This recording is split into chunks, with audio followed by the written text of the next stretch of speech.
Europe ও মধ্যপ্রাচ্যের পর চীনের বাজারে প্রথমবারের মতো সম্ভাবনা দেখা দিয়েছে দেশের আম রপ্তানির। চীনে প্রতি বছর যত আম লাগে তার সবই যাবে বাংলাদেশ থেকে, যার ফলে আম ব্যবসায়ীদের নতুন করে আশা জেগেছে, স্বপ্নের দুয়ার খুলেছে তাদের। সম্প্রতি চাঁপাইনবাবগঞ্জের কয়েকটি আমবাগান পরিদর্শন, আম গ্রেডিং, শর্টিং ও শোধন কেন্দ্র পরিদর্শন করে চীন আমদানিকারকরা জানান, বাংলাদেশ থেকে 1,20,000 টন আম কিনতে চায় চীন। আমাদের আম বাগান পরিদর্শন করেছেন চীনা প্রতিনিধি দল। আমরা খুব খুশি, আমরা আশাবাদী। চীনা প্রতিনিধি দল বা এক্সপোর্টার যারা আসছিলেন তারাও কিন্তু আমাদের বাগানগুলি দেখে সন্তোষ প্রকাশ করেছেন।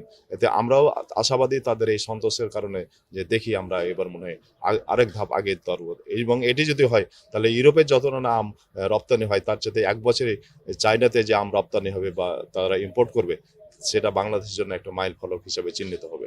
দেশের আম চীনে যাবে এমন সংবাদে খুশি চাঁপাইনবাবগঞ্জের আম চাষি ও উদ্যোক্তারা।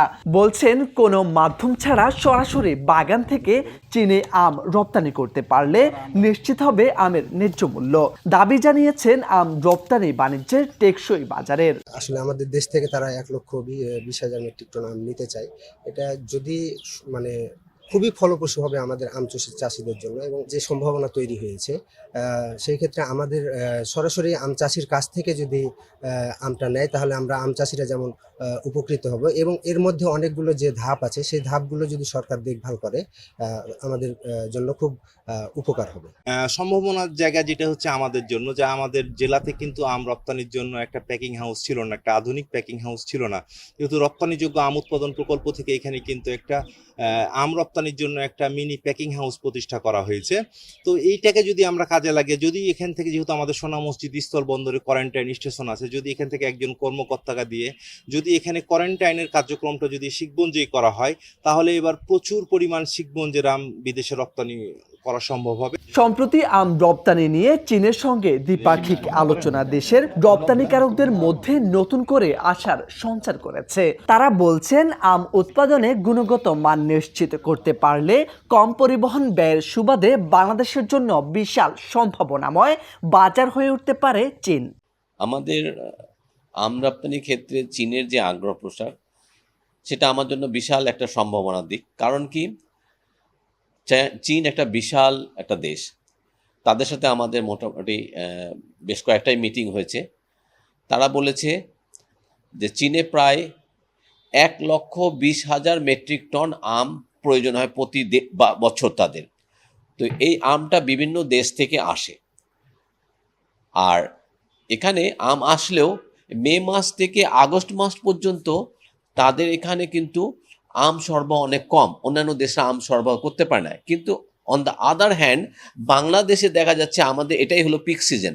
তার মানে আমরা আমটাকে এই সময় যদি রপ্তানি করতে পারি তা আমাদের জন্য একটা বিশাল সম্ভাবনা। তবে কৃষি অ্যাসোসিয়েশনের নেতারা বলছেন, সত্যিকার অর্থে আম রপ্তানি বাড়াতে হলে সরকারের শীর্ষ মহলকে আগে নজর দিতে হবে। আম রপ্তানির ক্ষেত্রে যে প্রতিবন্ধকতাগুলো রয়েছে সেগুলো দূর করতে হবে, তা না হলে ভেস্তে যাবে চীনের বাজারে আম রপ্তানির বিশাল সম্ভাবনা। এটা কিন্তু দারুণ একটা খবর আমাদের জন্য এবং দেশের জন্য অবশ্যই।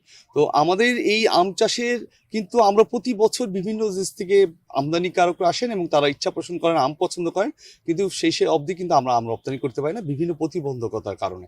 সবচেয়ে বড় প্রতিবন্ধকতা হচ্ছে যে আমাদের যে মন্ত্রণালয়গুলো আছে তাদের সিনক্রোনাইজেশন অভাব আছে। কৃষি মন্ত্রণালয়, বাণিজ্য মন্ত্রণালয়, শিল্প মন্ত্রণালয় এবং অবশ্যই আপনার পররাষ্ট্র মন্ত্রণালয়। কারণ পররাষ্ট্র মন্ত্রণালয় কিন্তু একটা বড় ভূমিকা রাখে আম রপ্তানির ক্ষেত্রে, কারণ তারা মার্কেটিং করেন আসলে।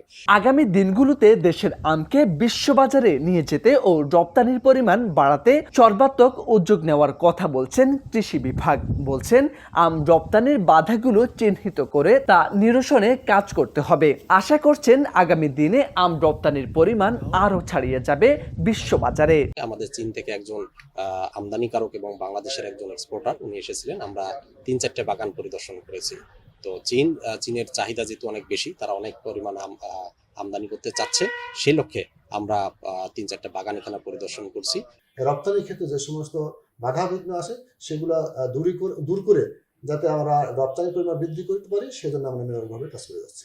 তবে এই জায়গাটা থেকে আমি বলবো যে চাঁপাইনবাবগঞ্জে যেহেতু একটা আমের প্রধান এলাকা, এই প্যাকেজিং হাউস বা রফতানির যদি সরাসরি আমরা যদি চাঁপাইনবাবগঞ্জ অথবা কমপক্ষে রাজশাহী থেকে সরাসরি যদি আমরা এটা আমটা বিদেশে রপ্তানি করতে পারতাম, তাহলে হয়তো চাঁপাইনবাবগঞ্জ মানুষের আরো সুবিধা হতো এবং এখানকার মানুষ আরো উৎসাহিত হতো। চীনের বাজারে প্রথমবারের মতো আম রপ্তানির বিশাল সম্ভাবনাকে কাজে লাগাতে এগিয়ে আসবে সরকার, এমনটাই প্রত্যাশা সকলের। মোর্শেদ আলম, সময়ের আলো।